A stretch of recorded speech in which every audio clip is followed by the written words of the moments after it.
నమస్తే, నేను Kavita. Welcome to I dream news and నిజాలు. ब्लीड इंडिया विथ 1000 कट्स, मुंह तोड़ जवाब देने के लिए मुट्ठी बंद करना जरूरी है. ఈ రెండు డైలాగ్స్ ఇప్పుడు దేశవ్యాప్తంగా చర్చనీయాంశమయ్యాయి, ప్రపంచాన్ని షేక్ చేస్తున్నాయి. మనం దురంధర్ సినిమా గురించి మాట్లాడుకోబోతున్నాం. నిజంగా 3 గంటల 40 నిమిషాల సినిమాలో చూపించిందంతా నిజమేనా? పొలిటికల్గా వాడుకోవాలని చూస్తున్నారా? జియో పాలిటిక్స్ కోసం ఈ సినిమాని ఉపయోగించుకుంటున్నారా? మనతో పాటుగా ఉన్నారు సీనియర్ జర్నలిస్ట్ సురేష్ కొచ్చాతిల్ గారు. సార్ నమస్తే. మనం రెండొక సినిమా గురించి మనం మాట్లాడుకుంటున్నాము. ఎస్.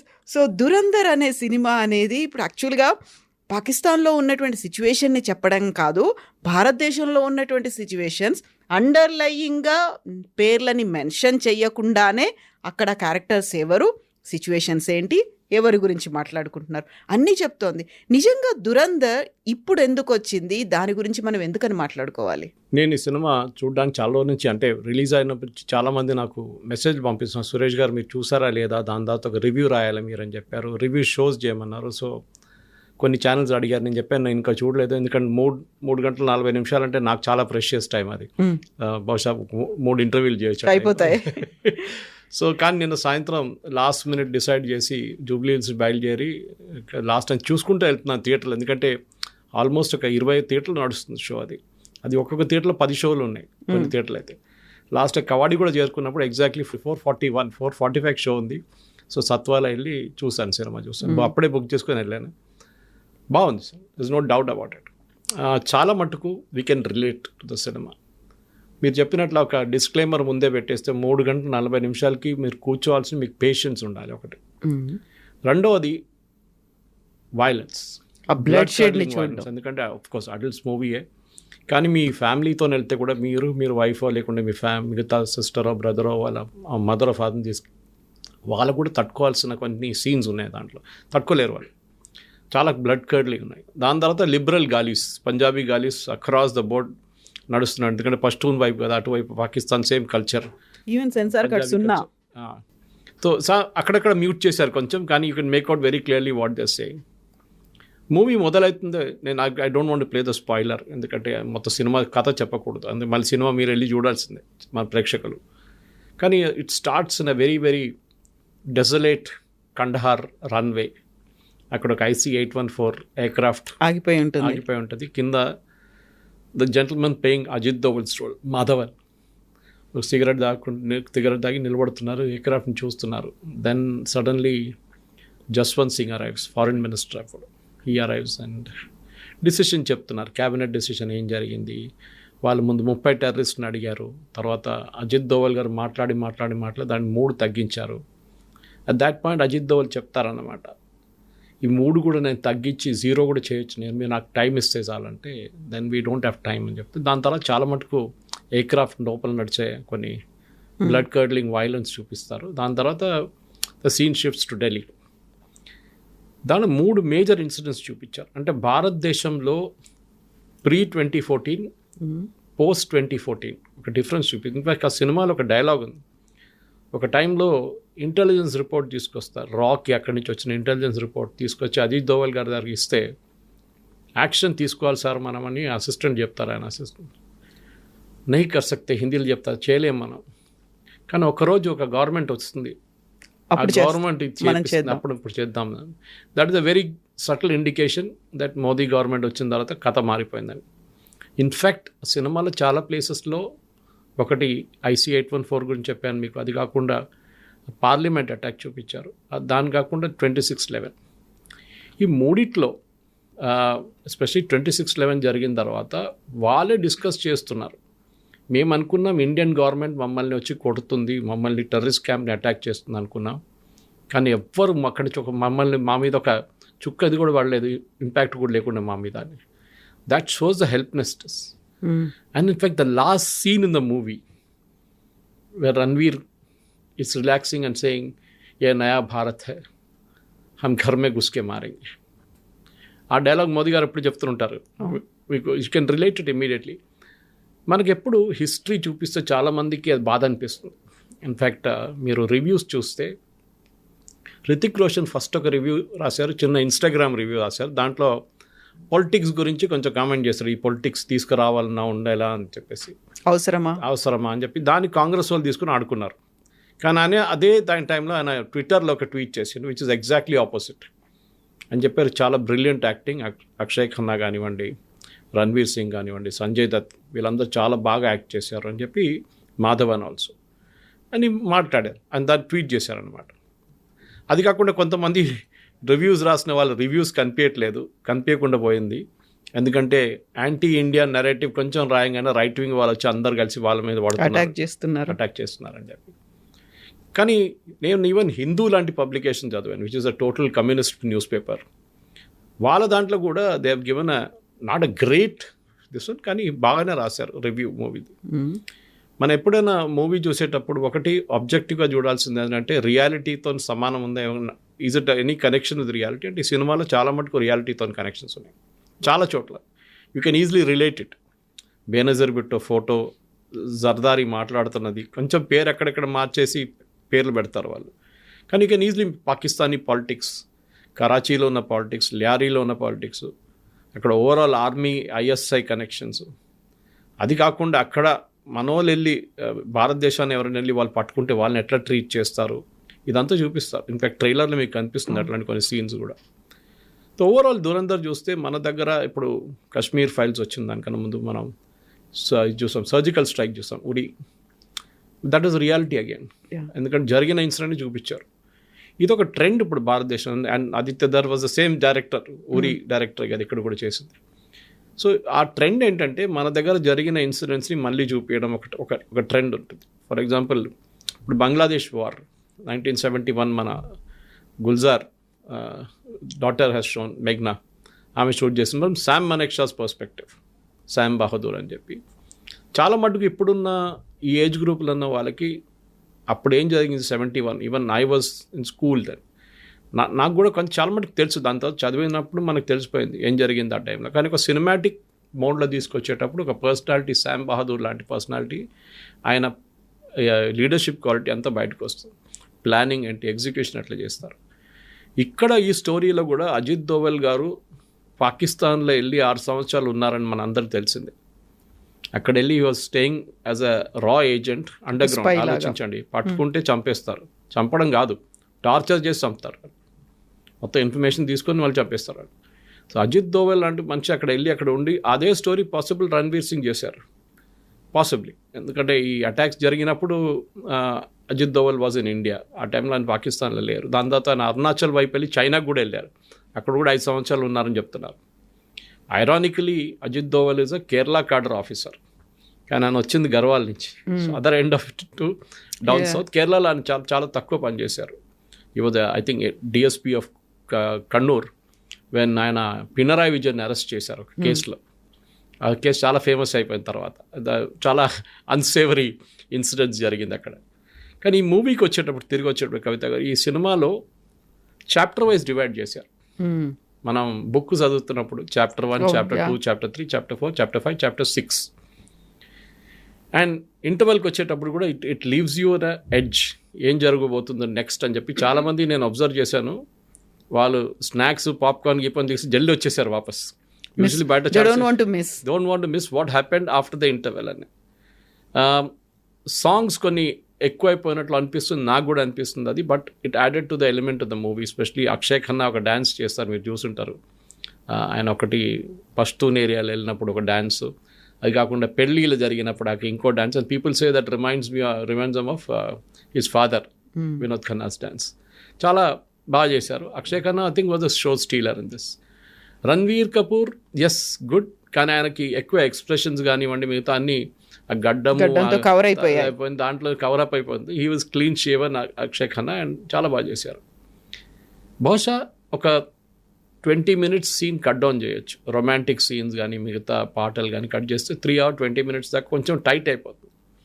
రెండోది నాకు ఏమనిపించిందంటే చాలా మటుకు అప్పుడు జరిగిన పాలిటిక్స్లో ఎక్కడ చూపించట్లేదు ఎవరిని, ఎస్పెషలీ వాజ్పేయి గారు ఉన్నప్పుడు. దాని తర్వాత మన్మోహన్ సింగ్ గారు ఉన్న టైంలో 26/11 జరిగినప్పుడు చూపించట్లేదు. కానీ ఆ మూవీలో ఒక సీన్కి వచ్చినప్పుడు, again I don't want to spoil the spoiler, but they show the actual recordings of the conversation between handlers in Pakistan and Taj లోపల ఉన్న టెర్రరిస్ట్ నడిమిట్ల కమ్యూనికేషన్, ఒరిజినల్ కమ్యూనికేషన్ మీకు వాళ్ళు డిస్ప్లే చేసి they playing it for you. అప్పుడు మీకు అర్థమవుతుంది ఎంత మన టెలివిజన్ ఛానల్స్ ఆ రోజు చేసిన అన్నిటికంటే పెద్ద తప్పు లైవ్ కవరేజ్, లైవ్ టెలికాస్ట్లు చేయడం. అది హబాద్ హౌస్ ఉండొచ్చు, తాజ్మహల్ ఉండొచ్చు, తాజ్ హోటల్ ఉండొచ్చు, అది కాకుండా సిఎస్టీ ఉండొచ్చు, ఎక్కడైనా కానీ they were giving live coverage. దాంతో టెర్రరిస్ట్ కూడా చాలా మటుకు దేవర్ హ్యాండిలర్స్ పాకిస్తాన్లో కూర్చొని వాళ్ళు హ్యాండిల్ చేస్తున్నారు. మన సినిమాలో రణ్వీర్ కపూర్ ప్లే చేస్తున్న క్యారెక్టర్ని మనం సింపథైజ్ కూడా చేస్తాం. ఎందుకంటే భారతదేశం వ్యతిరేకంగా జరుగుతున్నప్పుడు ఆయన కూడా అదే రూమ్లో కూర్చొని వీళ్ళందరూ అల్లాహు అక్బర్ అని చెప్తున్నప్పుడు ఆయన కూడా చెప్పాల్సి వస్తుంది. కానీ ఆయన లోపల ఒక ఫీలింగ్ ఉంటుంది, బిల్డప్ ఉంటుంది. ఆ story I should leave it at that. ఎందుకంటే మళ్ళీ స్టోరీ చెప్తే మళ్ళీ దాని సస్పెన్స్ అంతా పోతుంది. మళ్ళీ ఇక్కడి నుంచి సినిమాకి వెళ్ళే వాళ్ళు సురేష్ గారు మీరు స్టోరీ మొత్తం చెప్పేసారు, ఇంకేం చూడాలి సినిమా అని చెప్తారు. బట్ ఓవరాల్గా I think Dhurandhar is a good film that was made. బహుశా కొంచెం రీడింగ్ చేసుకుంటూ వెళ్తే బాగుంటుంది ఎవరైనా సినిమా కలెక్ట్ చేసుకుంటూ. ఎందుకంటే ఇప్పుడు IC 814 అనగానే మీరు వికీపీడియాలో కొట్టేస్తేనే మీకు వచ్చేస్తుంది చాలా మటుకు స్టోరీ. దాని తర్వాత పార్లమెంట్ అటాక్ ఏం జరిగింది, ఎప్పుడు జరిగింది, అది అట్లీస్ట్ రీసెంట్ మెమరీగా ఉండిపోతుంది. IC 814 was pretty back. దాని తర్వాత 26/11 ఏం జరిగింది, ఎప్పుడు జరిగింది, కసబ్ వాళ్ళ స్టోరీ అదంతా దాంట్లో చూపిస్తున్నారు కంప్లీట్గా. కానీ ఒక bit of reading will help. ఇంకోటి అజిత్ దోవల్ అనే క్యారెక్టర్ కూడా మనం నెట్లో వెళ్ళి రీడ్ చేస్తే బాగుంటుంది. ఐ థింక్ భారతదేశంలో చాలా తక్కువ పోలీస్ ఆఫీసర్స్కి ఐ థింక్ ఒకరికో ఇద్దరికి వచ్చింది అంతే Kirti Chakra, which is actually arm forces award. Kirti Chakra ఇచ్చారు ఆయనకి. You the only police officer to be given that award. ఎందుకంటే ఆయన రాలో పనిచేసినప్పుడు that time he qualified for that award. మన దేశంలో మన కవిత గారు ఎప్పుడు మనం రాత్రిపూట పనుకుంటాం, మనం ఎప్పుడు చెప్తుంటాం మన జవాన్లు అక్కడ -30 degrees -40 degrees వాళ్ళు మేల్కొని ఉంటేనే మనం పడుకుంటున్నాము అనేది. ఇన్ఫ్యాక్ట్ కొహిమాకి వెళ్తే there is a war memorial there. అక్కడ చాలా ఒక పెద్ద సెకండ్ వరల్డ్ వార్లో ఒక పెద్ద బ్యాటిల్ జరిగింది. బ్యాటిల్లో ద టెన్నిస్ కోర్ట్ అని చెప్పి, టెన్నిస్ కోర్ట్ అవతల జాపనీస్, యువతల బ్రిటిష్ సోల్జర్స్, బ్రిటిష్ అంటే ఇండియన్ ఆర్మీ సోల్జర్స్, అటువైపు INA వాళ్ళు కూడా కొంతమంది ఉన్నారు. కానీ ఆ టైంలో ఆ బ్యాటిల్లో INA వాళ్ళు లేరు. చాలా బ్లడీ బ్యాటిల్. టెన్నిస్ కోర్ట్ అంతా అక్కడి నుంచి వాళ్ళు వీళ్ళ మీద ఫైర్ చేస్తాం, ఇక్కడి నుంచి వీళ్ళు వాళ్ళ మీద ఫైర్ చేస్తాం. ఐ థింక్ 48 గంటలతో నడిచింది అది battle. And 600 people something are killed in that battle. నాకు ఎగ్జాక్ట్ నెంబర్ గుర్తులేదు. అక్కడ ఒక మెమోరియల్ ఉంది. వెన్ యూ ఇంగ్లీష్ చెప్తున్నాను, you can Telugu people can understand that, Telugu speaking audience. When you go home tell thus about today. అంటే మీరు ఇంటికి వెళ్ళినప్పుడు ఈరోజు ఏం జరిగిందో చెప్పండి. So we gave our today for your tomorrow. అవును, ఈరోజు మా రోజుని మేము కోల్పోయాము, రేపు మీకు భవిష్యత్తు ఇవ్వడానికి. అది so we sacrificed our lives మీకోసం అన్నమాట. That is very emotional. ఎందుకంటే ఆ జరిగిన దాంట్లో హిస్టరీ ఎప్పుడు మర్చిపోకూడదు మనం. చాలా మటుకు చెప్తా అయిపోయింది కదా, మళ్ళీ అప్పుడు జరిగిన IC 814 ఎందుకు, అప్పుడు వాజ్పేయి గారు అప్పుడు ఉన్న గవర్నమెంట్ ఎందుకు అగ్రీ చేశారు, రిలీజ్ చేయడానికి ఎందుకు అగ్రీ చేశారు, చాలామంది డిబేట్లు జరిగినాయి. దీనికన్నా ముందు ఆ ఇన్సిడెంట్ జరిగిన టైంలోనే నేను కూడా కొన్ని ఆర్టికల్స్ రాశాను అప్పుడు దాని గురించి, that why did we release so many terrorist. That's a good point. అప్పుడు మసూద్ అజర్ వీళ్ళందరినీ ముగ్గురు రిలీజ్ చేశారు చూడండి, వాళ్ళు ఇప్పుడు మొత్తం లీడర్స్గా తయారయ్యారు. జైషే మహమ్మద్ వీడన్నిటిని హ్యాండిల్ చేస్తుంది. ఒకరు పార్లమెంట్ అటాక్లు చనిపోతారు, ఇలియాస్ అని చెప్పారు. ఈ పాయింట్ ఇస్ ఆ రోజు 220 passengers ఎంతో ఆ ఎయిర్క్రాఫ్ట్లో కూర్చున్న వాళ్ళ ఫ్యామిలీ సంగతి ఆలోచన. వాళ్ళు ప్రధానమంత్రి ఇంటి ముందు వెళ్ళి ధర్నా చేస్తున్నారు. ఏదైనా తప్పు జరిగితే 230 మంది వాళ్ళు బాంబ్తో పేల్చేస్తారు కంప్లీట్గా. అందరికి తెలిసింది అది. మీరు ఆ పొలిటికల్ లెవెల్ ఉన్నప్పుడు డిసిషన్ తీసుకోవడానికి మీ కేపబిలిటీ చాలా క్రూషియల్గా ఉంటుంది. చెప్పడానికి చాలా ఈజీ, డ్రాయింగ్ రూమ్లో కూర్చొని అది చేయాలంటే అది చేస్తే బాగుంటుండే, ఎవరిని రిలీజ్ చేయకూడదు, చూసుకుందాం. జరగదు. మీరు ఇంటర్నేషనల్ లెవెల్ పాలిటిక్స్లో ఉన్నప్పుడు దాని తర్వాతనే మనం చాలా మటుకు లెసన్స్ నేర్చుకున్నాం. ఫర్ ఎగ్జాంపుల్ ఆ ఎయిర్క్రాఫ్ట్ అమృత్సర్ లాగినప్పుడు మనం ఎందుకు ఆపలేదు దాన్ని ఎందుకు దుబాయ్కి వెళ్ళనిచ్చినాం, దుబాయ్ నుంచి కరాచీ వైపు దుబాయ్కి ఎందుకు వెళ్ళా, కరాచీ నుంచి దుబాయ్ వచ్చిందా, ఎట్లా మనకు ఆ రూట్ కూడా. దాని తర్వాత కండహార్ ఎందుకు తీసుకెళ్లారు, అక్కడే ఆపేస్తే అయిపోతుండే కదా అని ఒక చాలా మటుకు. దాని తర్వాత national security gourd establishment and polishing up కూడా దాని తర్వాత జరిగింది. NSG అనేది ఒక అర్బన్ ఫోర్స్గా యాంటీ హైజాకింగ్ సిచ్యువేషన్లో వాళ్ళు హ్యాండిల్ చేయవచ్చు అని చెప్పి వాళ్ళకి ట్రైనింగ్ ఇచ్చి వాళ్ళని డెవలప్ చేశారు. ఇప్పుడు మీరు చూసుంటారు లాస్ట్ ఒక 30 సంవత్సరాల్లో హైజాకింగ్ ఏం జరగలేదు మేజర్గా వరల్డ్ వైడ్.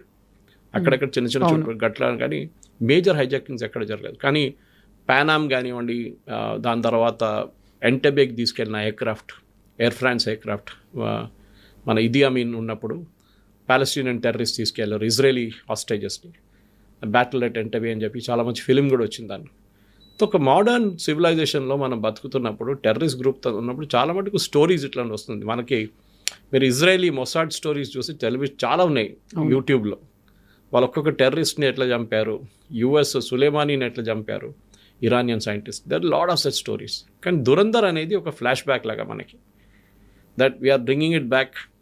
మీకు ఒక స్టోరీ చెప్తున్నాం, దానికోసం నేను మొత్తం స్టోరేజ్ చెప్పట్లేదు, కొంచెం అక్కడిక్కడ చెప్తున్నాను. కానీ మీరు వెళ్ళే ముందు డెఫినెట్గా రీడింగ్ ఇస్ ఎసెన్షియల్. లేకుంటే మీరు అక్కడ వెళ్ళిన తర్వాత దీనికి దానికి ఏం కనెక్షను, కరాచీ ఎక్కడుంది, రావల్పిండి ఎక్కడుంది, లాహోర్ ఎక్కడుందని మీరు తెలుసుకోవాలి. ఏది పోర్ట్ టౌన్, ఏది ఇన్సైడ్ టౌన్, వాళ్ళు పాకిస్తానీ పాలిటిక్స్లో జర్దారీ రోల్ ఏంటి, బేనజీర్ భుట్టో రోల్ ఏంటి, జిన్నా ఏం చెప్పాడు, జిన్నాకి ఆ రోల్ లేదు దాంట్లో ఎక్కువ. దాంట్లో మటుకు దిస్ ప్రెసెంట్ జనరేషన్ దగ్గరే ఉంది, ఆగిపోయింది. ఈవెన్ బేనజీర్ ముందు చూపించట్లేదు, Bhutto that's not showing Zulfikar Ali Bhutto, Benazir నుంచే ఉందన్నమాట. కానీ బేనజీర్ని కూడా చూపించలేదు, ఇట్స్ ఓన్లీ షోయింగ్ జర్దారీ. కానీ పాకిస్తానీ పాలిటిక్స్ చూపిస్తున్నారు, అక్కడున్న గేమ్ ఎట్లా ఆడతారు వీళ్ళని చెప్పేసి. రొమాంటిక్ ఇంటర్వ్యూడ్స్ కొంచెం ఉంది, possibly that could have been avoided. అది అవాయిడ్ చేస్తే కొంచెం సీరియస్ మూవీ అయిపోతుంది. కొంతమంది నేను డిస్కస్ చేస్తే ఏమన్నంటే వాళ్ళది డాక్యుమెంటరీ లాగా అయిపోతుంది కదా, సినిమా లాగా ఉండదు కదా అంటే, సరే ఓకే ఏం చెప్తారు, ఒక సినిమాటిక్ లిబర్టీ అని చెప్పొచ్చు రొమాంటిసిజం పెట్టడం అంతా. కానీ అది కొంచెం డైల్యూట్ చేసింది సినిమాని. అది లేకుంటే ఇంకా చాలా సీరియస్ మూవీగా ఉండిపోతుండే. స్టోరీ టెల్లింగ్లో ఐ థింక్ చాలా బాగా చేశారు. Screen play is return brilliantly. పాటలు కూడా చాలా బాగున్నాయి. వీ మైట్ ఆ సినిమా చూస్తున్నప్పుడు మన పాట మీద ఎక్కువ కాన్సన్ట్రేట్ చేయం, కానీ తర్వాత మన పాట వింటున్నప్పుడు చాలా మటుకు పంజాబీ స్టైల్లో, పంజాబీ మ్యూజిక్లో పష్టూన్ అటువైపు ఉన్న పష్టూన్ మ్యూజిక్లో అని వాళ్ళది ఏం చెప్తారు, వాళ్ళ ట్రైబల్ ఫోక్లోర్ అని అట్లాంటి చాలా మటుకు చూపించి చాలా బాగా చేశారు. అంటే మన ఇండియన్స్ కూడా అదొక ప్రాసెస్ ఆఫ్ డిస్కవరీ అది. ఎందుకంటే చాలా మటుకు మనకి పాకిస్తాన్ అనగానే పాకిస్తాన్ అనుకుంటా, కానీ there is a Pakistani Punjab, Gujarat, Sindh, and then there is a Khyber Pakhtunkhwa అటువైపు. అన్ని lawless places, Khyber Pakhtunkhwa and all అక్కడ టిపికల్ ఆఫ్ఘనిస్తాన్ స్టైల్లో ఉంటుంది. కానీ ఇక్కడ ఈవెన్ ఏం చెప్తారు, చూపించిన లొకేల్స్ కూడా చూసి చాలా మటుకు మనకి రియల్ పాకిస్తాన్ అనిపిస్తుంది ఒక్కొక్కసారి. చాలా మటు AI యూజ్ చేశారు దాంట్లో, అదన్నీ చేశారు. కానీ బహుశా లదాఖ్ ఉంది, ఎందుకంటే నేను కొన్ని షార్ట్స్ చూసినప్పుడు కనిపించిన నాకు లదాఖ్ కనిపించింది దాంట్లో. You can make out it's very clear. కానీ ఓవరాల్ దురంధర్ అనే సినిమాకి ఇప్పుడు collection, I think box office collection నిన్న దాకా 180 కోట్లు కలెక్ట్ అయినాయి. యాక్చువల్లీ జియో వాళ్ళు చాలా బాగా ప్రమోట్ చేస్తారు, వాళ్ళ దగ్గర బడ్జెట్ ఉంది ప్రమోట్ చేయడానికి. కానీ స్టోరీ టెల్లింగ్లో నేషనల్ అవార్డు వస్తుందని, కానీ ఐ డౌట్ నేషనల్ అవార్డు. కానీ సినిమాకి ఒక అవార్డు రావాల్సింది, స్టోరీ టెల్లింగ్కి ఒక అవార్డు, స్క్రీన్ ప్లే బహుశా, ఎందుకంటే చాలా బాగుంది screen play, and camera work is అవసరం, దాంట్లో డౌటే లేదు. బట్ ఇప్పుడున్న దాంట్లో కెమెరా ఎక్కడ ఆగిపోతుంది, ఎక్కడ స్టార్ట్ అవుతుందో మనం చెప్పలేము. So it is a possibility. కానీ చాలా బాగుంది సినిమా. కవిత గారు, మన ప్రేక్షకులు అందరు వెళ్ళి చూడాల్సిందే. సబ్ టైటిల్స్ ఉంది ఇంగ్లీష్లో, సో మీరు even if you don't understand Hindi, మీకు అక్కడ వెళ్ళినప్పుడు సబ్ టైటిల్స్ చూసుకొని మీకు సినిమా తెలిసిపోతుంది. మళ్ళీ ఓటీటీలో వచ్చే తర్వాత చూద్దామంటే నాకు డౌట్ ఉంది ఇది ఓటీటీలో వస్తుందా అని. ఎందుకంటే ఏ మూవీస్ ఎప్పుడు ఓటీటీలో రాదు, యూజువలీ రాదు అది, లేకుంటే వాళ్ళు కట్ చేస్తారు చాలా మటుకు, ఎందుకంటే పిల్లలు కూడా చూడొచ్చు కదా అని చెప్పేసి. సో బహుశా ఓటీటీకి వచ్చే ముందే మీరు థియేటర్లో వెళ్ళి చూస్తే బాగుంటుంది. అండ్ ఐ థింక్ ఫ్యామిలీని తీసుకెళ్తున్నాడు, ఒకసారి స్టాట్యూటరీ వార్నింగ్ ఇచ్చి తీసుకెళ్ళండి. సిగరెట్కి వేస్తారు కదా వార్నింగ్, అట్లనే too much of violence and too much of galleys, MCBC గాలీలు చాలా ఉన్నాయి దాంట్లో.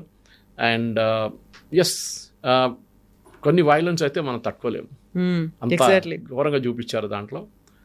ఎట్లా సెన్సార్ బోర్డు సిజర్ ఎస్కేప్ అయింది, I was wondering how it escaped అనేది చాలా మటుకు. But overall it's good movie, there is no doubt.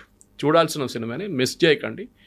సరే నాకు 3 గంటల 40 నిమిషాలు ఎట్లా కూర్చుంటాను, దాని తర్వాత ఒక 10 నిమిషాలు ఇంటర్వ్యూకి లేకపోతే almost 4 hours. But it's wonderful movie, you should watch it.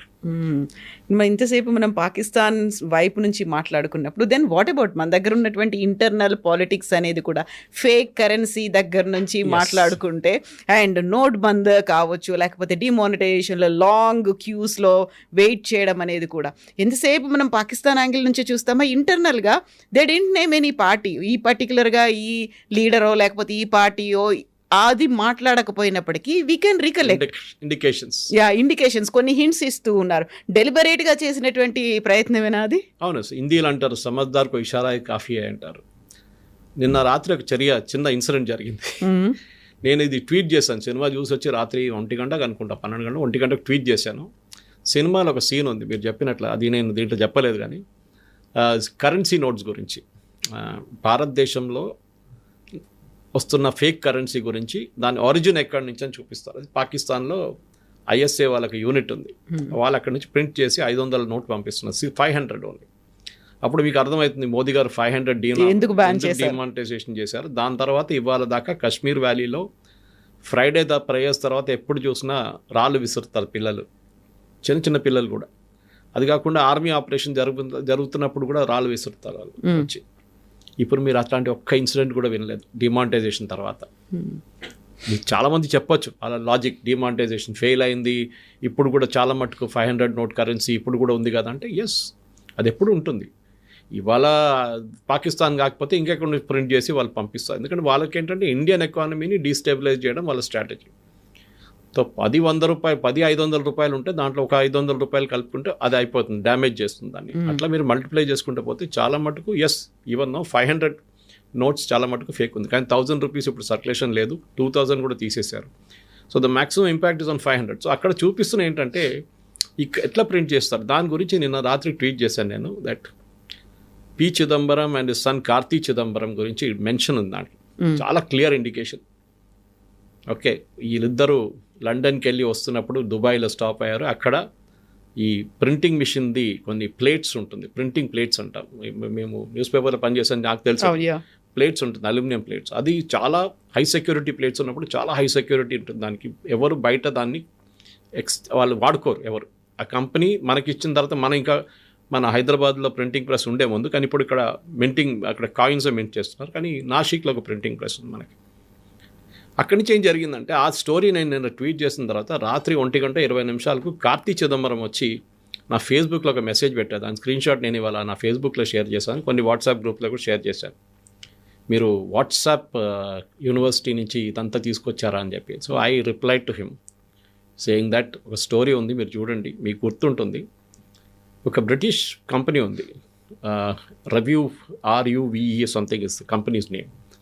వాళ్ళు మన ఇండియన్ ఫైనాన్స్ మినిస్టర్ యూపీఏ హయాంలో ఒక అగ్రిమెంట్ చేసుకున్నారు. ఒప్పందం ఏంటంటే వాళ్ళు they will supply us high security threads అంటే మనం ఇప్పుడు 500 రూపాయల నోట్ తీసుకుంటే మీకు ఒక థ్రెడ్ లాగా కనిపిస్తుంది, exactly show that it is genuine. లైట్లో చూస్తారు కొంతమంది. అది ఒక పేటెంటెడ్ ప్రోడక్ట్. అది వీళ్ళని చెప్పారు మా దగ్గర పేటెంట్ ఉంది, మీకు అది ఇస్తున్నామని చెప్పి మన దగ్గర ఒప్పందం చేసుకుని అడ్వాన్స్ తీసుకున్నారు వాళ్ళు. దాంతోపాటు పేపర్ ప్రింట్ చేసే పేపర్ కూడా యూనిక్ ఉంటుంది. నోట్స్ ప్రింట్ చేసి నాసిక్లో కానీ మిగతా మన సెక్యూరిటీ ప్లేసెస్లో, మన హైదరాబాద్లో కూడా ప్రింట్ చేస్తారు ప్రింట్. ఇది జరిగినప్పుడు ఏం జరిగిందంటే ఈ పాత ఒక మిషన్ నాసిక్లో ఉండే, and this is the confirm story with అప్పుడున్న ఫైనాన్స్ మినిస్ట్రీలో జరిగిన అవకతవకలు. Then I can tell you what happened. ఈ సిట్యువేషన్లో ఏం జరిగిందంటే ఈ మిషన్, పాత ఒక మిషన్ అమ్మడానికి వీళ్ళు టెండర్ పెట్టారు. యూజువలీ ఈ security printing machines, press machines అమ్ముతున్నప్పుడు దాన్ని ముక్కలు చేసేస్తారు మిషన్ని. సో దట్ కిలోల హిసాబ్లో అమ్ముతారు, ఎందుకంటే ఇంకొకటి వాడకూడదు. మన నార్మల్ ప్రెస్ లాగా కాదు ఇది. అంటే ఇంకోడు వాడుకుంటాడులే ప్రింటింగ్, వాడు చేసుకుంటాడు పాపం, వాడికైనా ఏదో ఉద్యోగం ఉంటుందని చెప్పేసి. ఇది అట్లా కాదు, ఇది ముక్కలు చేయాలి. సో చిదంబరం అప్పుడు ఫైనాన్స్ మినిస్టర్ ఆ టైంలో. స్టోరీ ఈజ్ దట్ ఈ ప్రెస్ని ముక్కలు చేయకుండా అట్లనే అమ్మేశారు. ఒక టెండర్ యూరోప్ నుంచి ఒక కంపెనీ వచ్చి తీసుకెళ్లారని. The story is that finally it landed in Pakistan. అది సినిమాలు చూపిస్తారు. అది కాకుండా ఈ ప్లేట్లు కూడా చాలా మట్టుకు మనకిచ్చిన అదే ప్లేట్లు, మనకిచ్చిన అదే సెక్యూరిటీ థ్రెడ్ ఈ బ్రిటిష్ ఫర్మ్ పాకిస్తాన్కి ఇచ్చారు, ISIకి. ఈ స్టోరీ బయటకు వచ్చిన తర్వాత విత్ ఇన్ కాంగ్రెస్ యూపీఏ హయాంలో బయటికి ఎక్కువ రాలేదు.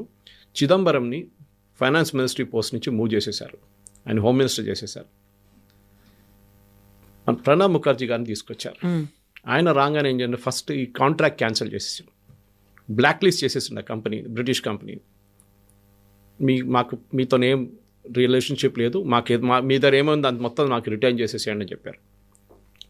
దాని తర్వాత 2 సంవత్సరాలు ప్రణబ్ ముఖర్జీ గారు ఉన్నప్పుడు దాకా పాకిస్తాన్లో మళ్ళీ ప్రింటింగ్ అంతా ఆగిపోయింది కొన్ని రోజులకి. మీరు బిలీవ్ చేయరు, మీరు అడిగారు కదా మన దేశంలో ఇన్ఫ్యాక్ట్ దాంట్లో ఒక డైలాగ్ ఉంది, అప్నే దేశ్కే దుష్మన్ జాదా హై, పాకిస్తాన్తో దూసరా హై. మన దగ్గర ఉన్న మన వాళ్ళే ఇది ఇట్లాంటి పనులను చేస్తారు, పాకిస్తాన్ సెకండ్ వస్తుంది, మన దగ్గర ఉన్న వాళ్ళే చాలామంది మన దేశం మీద ద్రోహం చేస్తారని చెప్పేసి. సో ఆ ప్రణబ్ ముఖర్జీ గారు 2 సంవత్సరాలు ఉన్న తర్వాత అతన్ని for him they promoted him as the president of India. It is very controversial, మీకు గుర్తుంటుంది కవిత గారు. హీ డింట్ అగ్రీ, ఆయన వద్దని, నాకు ప్రెసిడెంట్షిప్ వద్దని చెప్పారు ఆయన. కాదు మీరు తీసుకోవాలి, లేకుంటే మిమ్మల్ని క్యాబినెట్ నుంచి తొలగించేస్తాం ఎట్లా అని చెప్పేసి. So he accepted fine with great deal of reluctance. చిదంబరంని మళ్ళీ తీసుకొచ్చారు ఫైనాన్స్ మినిస్టర్గా. ఎవరు చేపించారు, ఎందుకు చేపించారు, గాడ్ ఓన్లీ నోస్. వెనకాల ఎవరున్నారు మీరు ఆర్వీఎస్ మణి గారి దగ్గర అడగాల్సి వస్తుంది, ఎవరు చేశారని. ఆయన పుస్తకాలు రాస్తూనే ఉంటారు దీని గురించి అంతా. ఈ wrote about the myth of Hindu terror, 26/11 ఎవరు చేపించారనేది ఆయన చాలా పుస్తకాల విత్ ప్రూఫ్ చెప్పారు ఆయన. ఇదే చిదంబరం పేరు అక్కడ కూడా ఉంది. చిదంబరం వచ్చిన తర్వాత ఇమీడియట్గా ఫస్ట్ ఆయన ఏం చేశారంటే ఈ కాంట్రాక్ట్ మళ్ళీ రెన్యూ చేశారు. బ్లాక్ లిస్ట్ చేసిన కంపెనీని ప్రణబ్ ముఖర్జీ గారు మళ్ళీ వాళ్ళని ఆ కాంట్రాక్ట్ని రెన్యూ చేశారు. మళ్ళీ వాళ్ళు స్టోరీ మొదలుపెట్టారు. భారతదేశానికి అదే ప్లేట్లు పంపిస్తారు, పాకిస్తాన్కి అదే ప్లేట్లు పంపిస్తారు, మనకిచ్చిన సెక్యూరిటీ థ్రెడ్ వాళ్ళకి ఇచ్చేస్తారు. మోదీ గారు రాగానే ఫస్ట్ ఏం చేశారంటే డిమానిటైజేషన్ ప్రాసెస్లో ఆ డిజైనే మార్చేశారు ప్లేట్ది కంప్లీట్గా. అండ్ ఈ బ్రిటిష్ ప్రెస్తో అసలు సంబంధం లేదు, క్యాన్సిల్ చేసి పడేశారు మొత్తం కాంట్రాక్ట్. ఇది డిమానిటైజేషన్ స్టోరీ. అక్కడ ఆ సినిమాలో చూపిస్తారు, డిమానిటైజేషన్ చూపించారు కానీ ఎట్లా అక్కడ నుంచి కరెన్సీ నోట్స్ ఖతార్కి వెళ్తుంది, ఖతార్ నుంచి ఒక స్పెషల్ ఎయిర్క్రాఫ్ట్ నేపాల్కి వస్తుంది, నేపాల్ నుంచి మన ఉత్తరప్రదేశ్ వైపు ఉన్న బార్డర్ నుంచి దాన్ని ఇండియా లోపల పుష్ చేస్తారు ఫేక్ నోట్స్.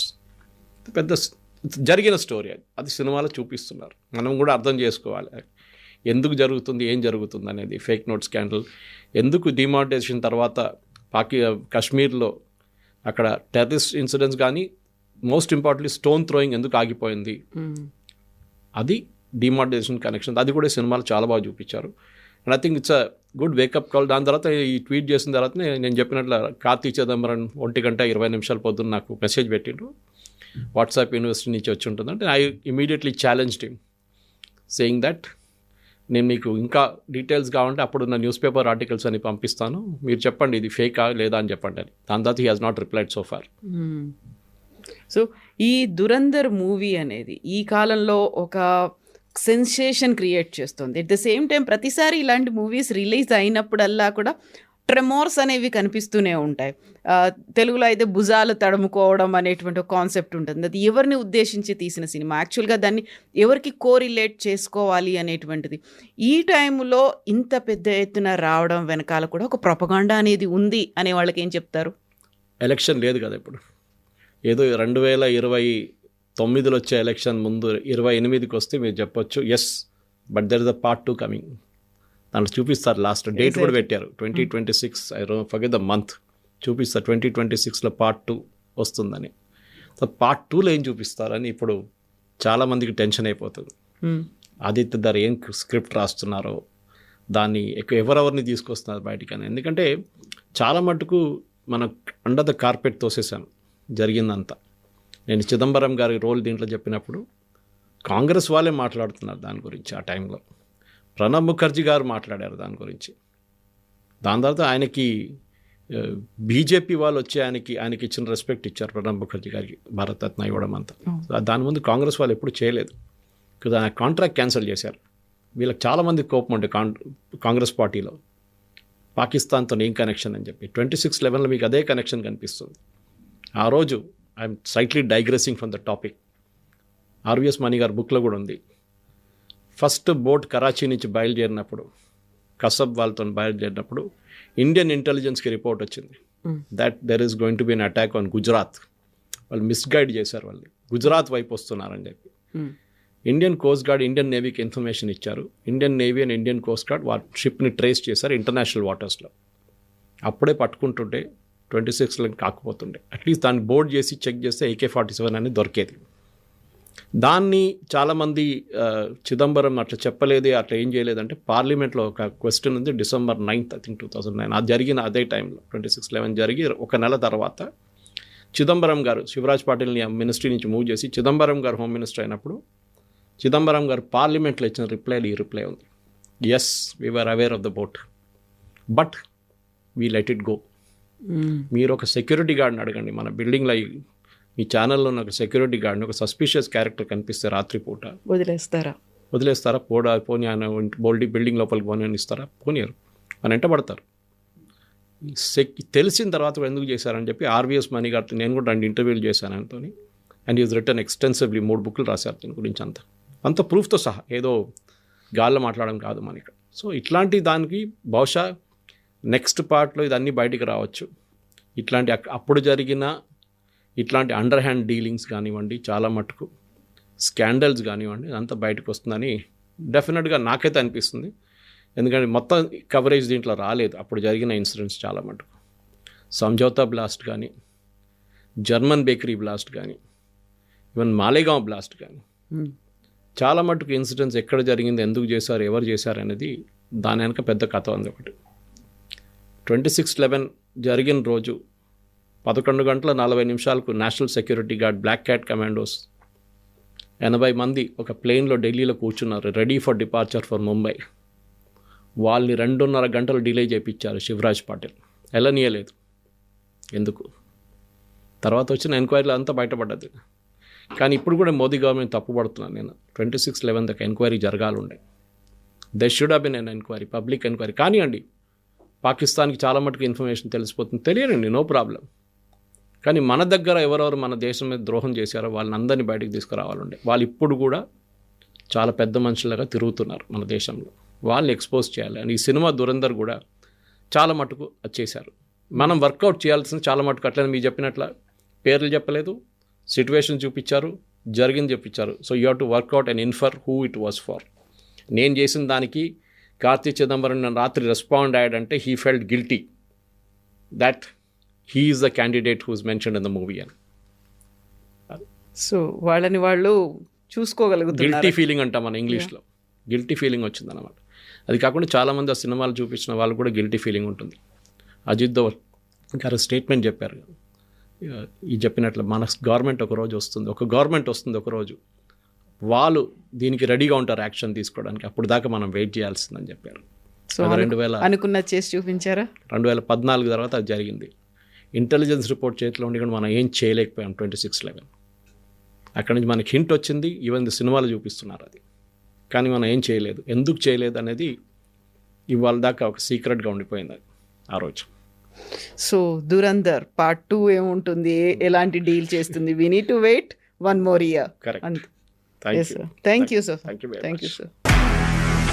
నిజంగా ప్రస్తుతం ఉన్నటువంటి సమాజం దేనికి ప్రయారిటీ ఇస్తుంది? ఆర్థిక సంబంధాల చుట్టూ మాత్రమే తిరుగుతుంది. మళ్ళీ ఎన్నికలంగానే చాలా విరక్తి కలుగుతాం. మంచి అనిపిస్తుంది కదా, లేడీస్ కూడా ఛాలెంజింగ్ జాబ్స్ చేసినప్పుడు చాలా బాగుంటది. ట్రాఫిక్ అసిస్టెంట్స్ గా నియమించిన ట్రాన్స్జెండర్స్ అందరితో సాల్యూట్ చేయించుకుంటున్నారు. ఫుడ్ డెలివరీ ఇవ్వటానికి వెళ్ళినటువంటి డెలివరీ బాయ్ అనిల్ పై కళ్ళ ముందు పెళ్ళండి